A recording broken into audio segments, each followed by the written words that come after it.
Bonjour mes petits malins et bienvenue.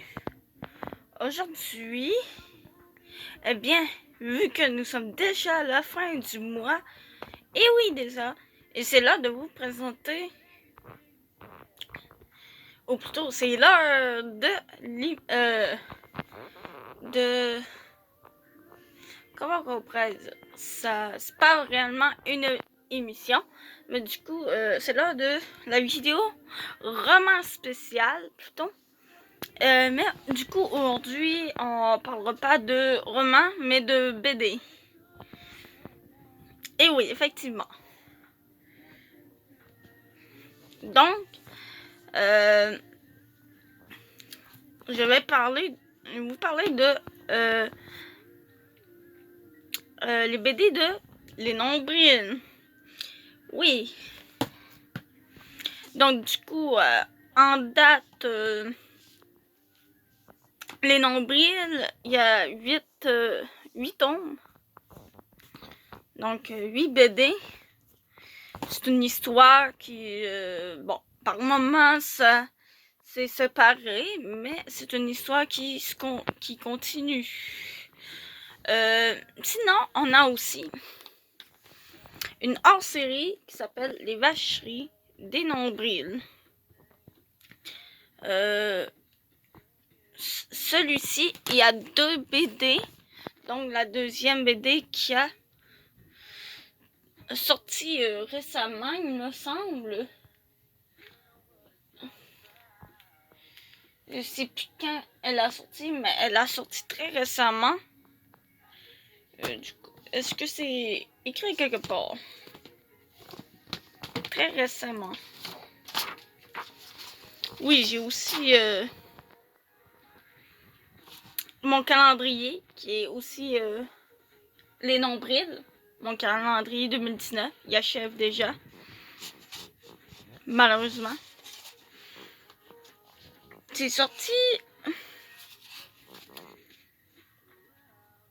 achevé d'imprimer en juillet 2019. Juillet.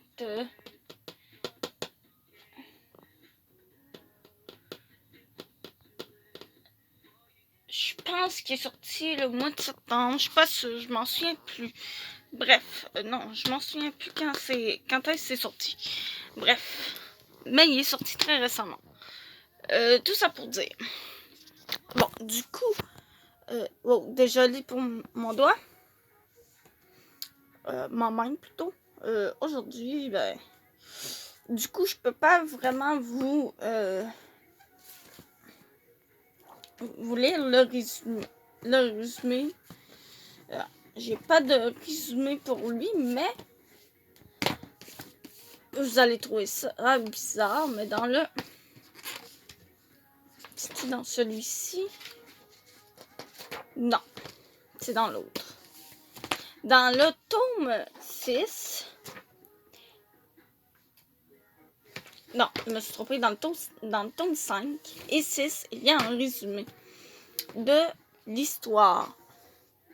Je peux vous résumer selon moi ce que je pense.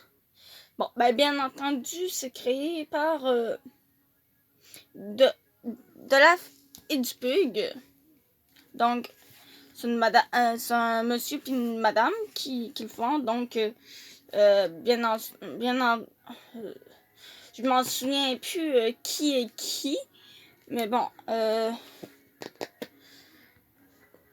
je m'en souviens plus qui est qui, mais je sais que Delaf et Dupug, ben, les deux, ben, c'est eux autres qui créent la BD. Donc, du coup, il y a un des deux qui fait les illustrations. Quand je parle d'illustrations, bien entendu, c'est les encadrements et les dessins. Et tandis que l'autre, ben, il écrit... l'autre personne, elle écrit dans les petites bulles qu'on peut voir ici. Du coup, je vais vous lire le résumé du tome 5. Puis moi, je vais vous montrer selon ce que je pense qui... Donc, Ben, on y va, puis vous allez voir par vous-même. Résumé des épisodes précédents.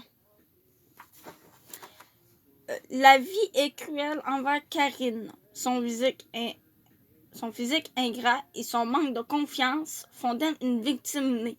Même ses amis Ginny et Vicky, les deux pires pestes de l'école, ne se privent pas pour en rajouter.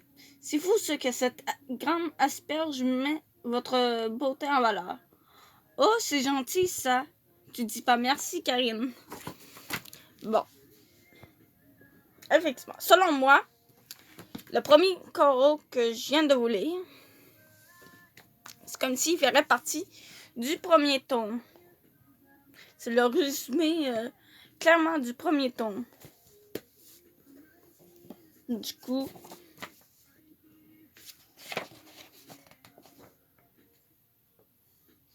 donc,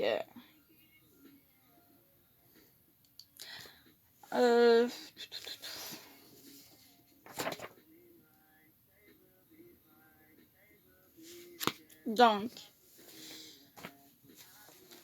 un exemple.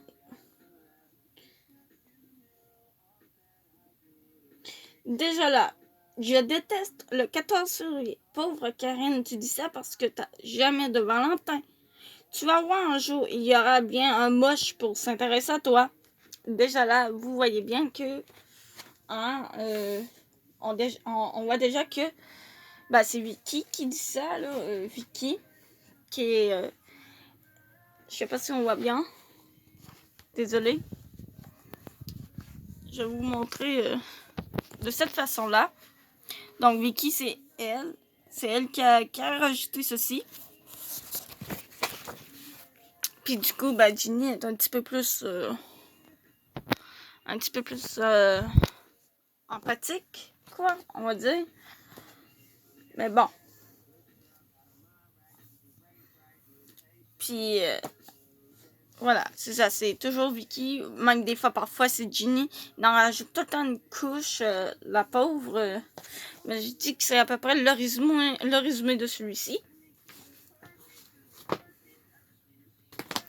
Puis après ça, la suite, c'est heureusement son sort s'adoucit à partir du moment où le beau Dan remarque sa beauté intérieure.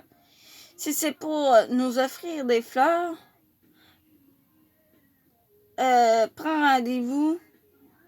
On est overbooké. Bonjour Karine. Donc du coup, on voit que c'est dans celui-ci, on voit que c'est Dan qui emporte le bouquet de fleurs à Karine. Donc c'est lui, Dan. Celui-ci, on le voit, même pas. On le voit aussi dans le premier, du coup, mais c'est vraiment plus dans le deuxième, quoi, qui... Vraiment, on voit que c'est vraiment directement dans le deuxième qui commence réellement à sortir ensemble, du coup. Mais bien entendu, ces deux amies, c'est les péripéties de l'école, donc elles continuent à s'acharner sur elle. Et ensuite, elle dit, les deux âmes sœurs partagent un bonheur inégalable et Karine vit les plus beaux moments de celui. Puf, je n'en vois qu'une seule explication, il est aveugle. Ouais, ça c'est Vicky qui a dit ça. Donc, dans le premier, pas dans le premier, qu'est-ce que je dis là? Dans le troisième, justement. Justement, c'est ça. Ils sont ensemble, c'est leur beau moment de leur vie. Mais ayant à cœur le bien-être de son amoureuse, Dan lui présente une amie digne de ce nom, Mélanie. Mais il ignore que derrière ses allures d'écolo altruiste, Mélanie est une manipulatrice sans scrupules qui a jeté son dévolu sur lui. Tu vas voir, on va devenir très proches, toi et moi. Non, n'écoute pas cette chipie. Et effectivement, elle commence à avoir problème avec Mélanie. Donc, voilà. Du coup, on le voit. Il présente Mélanie à Karine. Mais du coup, voilà, elle va inventer quelque chose. Comme, bon, Vicky a découvert son jeu. Je peux lire le truc. Ici, c'est dit, pas question que je te laisse monopoliser mon faire valoir, rien que pour donner de l'eau à un village africain. S'ils ont soif, ils ont qu'à boire du coca. J'ai besoin de Karine ici. Je suis handicapée, moi. Tu veux l'empêcher d'aller en Afrique pour qu'elle tienne tes béquilles? Joue pas la scène ni touche avec moi. Je vois clair dans ton jeu. D'abord, tu lui fabriques une jupe hyper moche pour la ridiculiser devant Dan. Ensuite, tu l'invites en Afrique pour avoir l'air sympa. Et finalement, tu trouveras une excuse de dernière minute pour rester ici et mettre le grappin sur Dan, tandis que Karine chope la malaria à ta place. Tu es complètement parano. C'est tordu. Moi-même, j'aurais pas fait mieux. Je peux comprendre que tu en baves pour Dan. C'est vrai que sous un certain angle, surtout s'il n'y a pas trop de lumière, il peut avoir l'air potable. On m'avait prévenu qu'avec toi, une vacherie n'attend pas l'autre. Je dois admettre que tu es à la hauteur de ta réputation. Assez de flatterie. Alors on s'entend pour que tu annules l'invitation de Karine. En échange, je te promets de rien lui dire au sujet de Dan. En fait, il n'y a rien entre Dan et moi. Tu peux dire ce que tu veux à Karine. En fait, je lui en ai déjà parlé, mais je te promets de pas lui répéter. Et blablabla. Bla, bla, bla. Et là, si je tourne un petit peu plus loin, c'est écrit: tu m'entends 2 minutes? Je vais payer mon inscription pour l'Afrique. Payer pour se faire piquer son petit ami, c'est bien toi, ça. Tu feras mieux d'utiliser cet argent pour te refaire un look. Tu fais pas le poids contre Mélanie. Je connais une chouette petite boutique au coin de Vicky. Arrête. Je peux être copine avec Mélanie et toi en même temps. Sois pas si jalouse. Moi, je louche de cette buveuse de camomille, pas du tout. En plus, elle a un gros derrière. Arrête d'essayer de me monter contre Mélanie. J'ai confiance en elle et je la laisserai pas tomber si près du départ. Tu vas finir une vieille fille, je t'aurais averti. C'est ça. Mélanie, Karine, entre. Je viens te porter l'argent pour le... Tu es blessé? On m'en parle pas. Il m'est arrivé un petit accident. Un accident? Qu'est-ce qui s'est passé? Je suis tombée dans les escaliers, mais ça va quand même pas t'empêcher de faire le voyage. Je sais pas. On va voir à quelle vitesse ça guérit, ça. M'embêterait beaucoup de laisser tomber. Au moins, si je dois rester ici, je pourrais tenir compagnie à Dan. Tu vas voir qu'à la toute dernière minute, elle va trouver une ruse pour rester ici et te piquer, Dan. Il y a un truc qui va pas? Alors, elle est où cette chouette petite boutique? Et voilà, vous voyez quoi? Donc, Vicky qui l'a bien vu, vu venir. Et du coup, et non, c'est vrai, j'ai pas fini le résumé, là. C'est ça, par une ruse abjecte, Mélanie convainc Dan que Karine est une menteuse qui ne mérite pas sa confiance.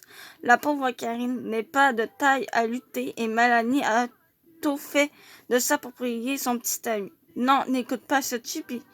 Tu vas voir, on va devenir très proches, toi et moi. Et voilà. Et, effectivement, ça se rejoint. On a eu la ruse. Maintenant, je vous ai pas lu plus loin, mais effectivement, a bel et bien pris Dan dans ses filets. Karen traverse une période très difficile où elle pleure toutes les larmes de son corps. C'est alors qu'elle fait la rencontre d'Albin, un mystérieux chanteur de rue qui l'incite à se reprendre en main. Allez, Karine, c'est pas un crime de refuser d'être une victime, Zling. Effectivement.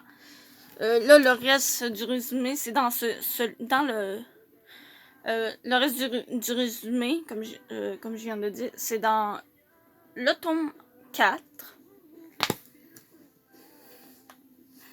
Donc, Karine trouve en elle la force de se battre avec la complicité de Ginny et Vicky.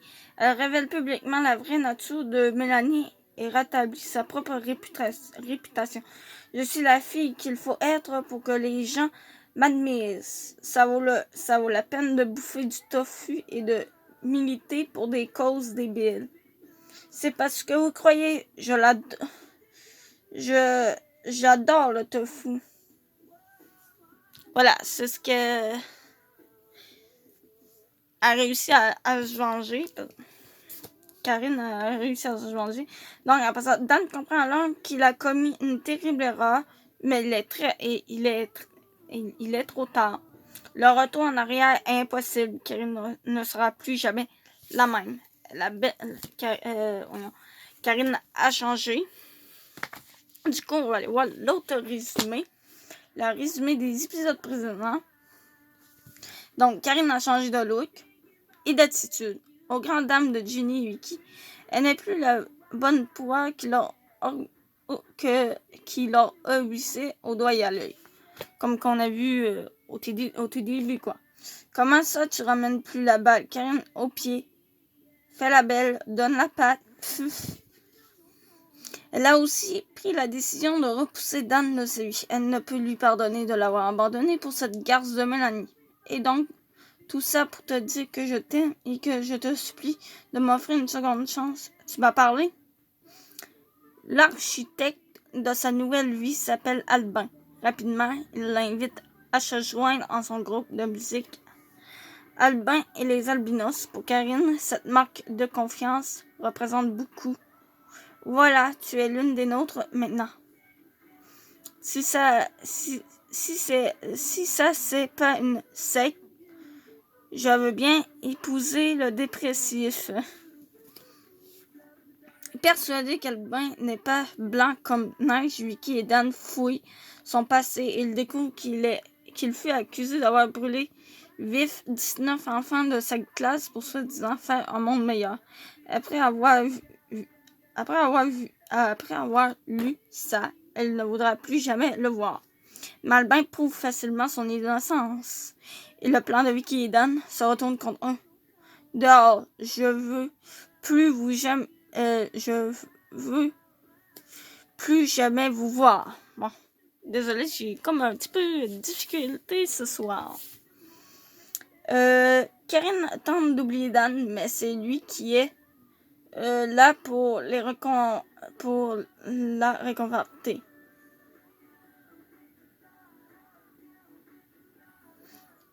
Karine tente d'oublier Dan, mais c'est lui qui est là pour la réconforter le jour où elle apprend que son ennemi juré Mélanie s'est jetée du haut du pont suite à ses conseils. Tu n'as rien à te rapprocher. Allez, embrasse-le. C'est lui que tu aimes pas. Alba, il tape. Non, l'écoute pas. Pense à sa barbichette et à sa chemise ridicule. Berk. Sentant que Karine risque de retourner vers son ancien amoureux, Albin ruse. Il se débrouille pour l'éloigner de façon définitive. Dan s'envole pour New York et considère-toi chanceux que ma tactique te permette d'accumuler des miles. Pendant ce temps, Mélanie reprend conscience à l'hôpital. Elle n'a pas tenté de se suicider, on l'a poussée. Incapable d'identifier son agresseur, elle réentend cependant sa voix lugubre qui lui dit « Je veux faire un monde meilleur ». Albin se félicite débarrassée de Dan, Ginny et Vicky, Karine pourra enfin s'épanouir. Mais contre toute attente, celle-ci pardonne à ses amis au grand désespoir d'Albin, qui croyait avoir réussi à construire pour elle un monde meilleur. Je vais devoir tout recommencer, on dirait. Sauf que cette fois, je ne mettrai pas de gants blancs. Et voilà. C'est ça, c'est le résumé entier du tome 5. Puis bien entendu, il n'y a pas d'autre résumé pour celui-ci et pour l'autre, du coup. Mais ici, c'est quoi donc? Ah ben, je peux vous dire que dans le tome 7, bon, il y a des nouveaux voisins qui... c'est tout ça?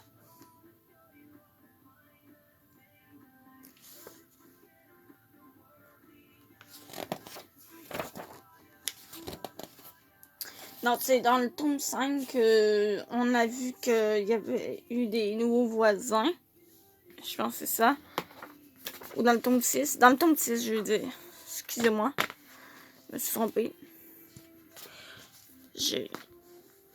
Dans le tome 6 non plus, il n'y a pas de résumé. Je vais vous en faire.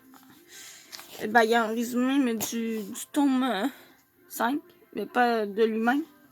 Bon, du coup, c'est l'été.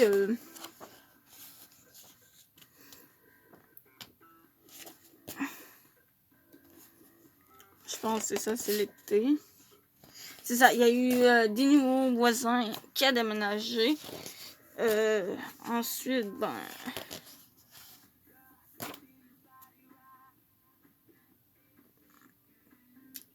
Vicky est retournée au camp d'anglais. Pendant ce temps, Ginny est avec avec un moniteur qui s'appelle Jean-Franc qui ressemble un peu à ma chaîne, un chanteur qu'elle aime beaucoup. Ensuite, ben,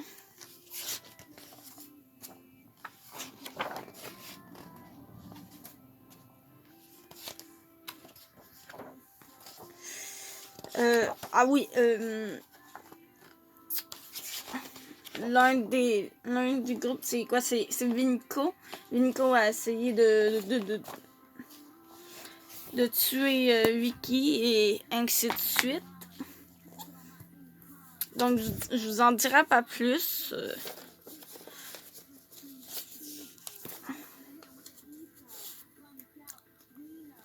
Donc, je vous en dirai pas plus là-dessus.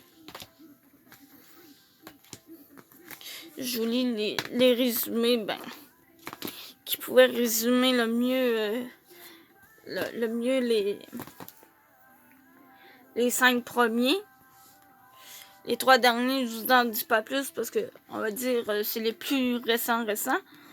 Tandis que dans les vacheries, ben, comme j'ai dit, c'est une hors-série et c'est plein de vacheries, hein. Ben, au lieu d'en avoir juste quelques-unes, comme par exemple dans la série normale, moi j'appelle ça de même. Bon, il n'y a pas beaucoup de vacheries, il y en a, mais beaucoup moins que dans ceux-là. Tandis que dans ceux-là, c'est vraiment beaucoup de vacheries là, qu'on voit moins dans la série complète. Voilà. Donc, c'est tout pour cette vidéo. Je vous dis à plus et on se retrouvera dans d'autres vidéos.